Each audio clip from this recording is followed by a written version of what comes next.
गुंडा पे कौन ते फौकता रे, गरम मिजाज में ते लौकता रे।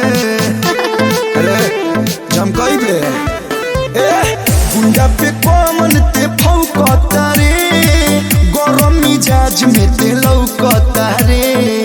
बोल न बोल हमारा में कौन चूक लागेला।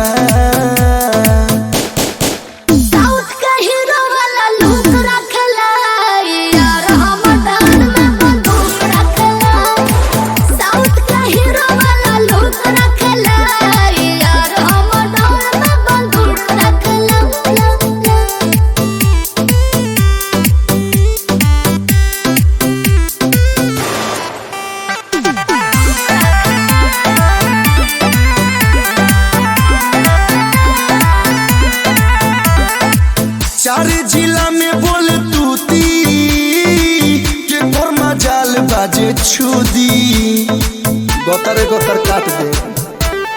सुना मोहरे से काहे नहीं डरो तारो, जल्दी में गलती तू करो तारो। ऐसन गुंडा के हम कुक रखेला, खाना बनावे खातिर। साउथ का हीरो वाला लुक रखला यार, हम डर में बंदूक रखला। साउथ का हीरो वाला लुक रखला यार, हम डर में बंदूक रखला।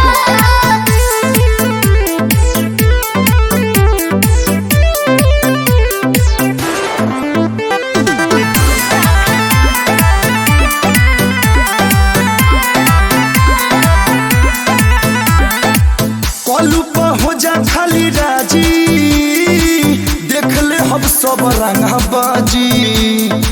बागा जिला देखो ज्यादा बिगाड़ो जानी भेजा हो, जानी तो फाड़ दे करे जा हो। भीतर से मन तोड़ काहे धुक धुक लगेला।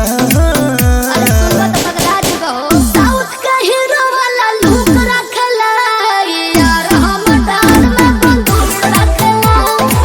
साउथ का हीरो वाला लुक रखला यार, हम डर में बंदूक रखला। साउथ के आलू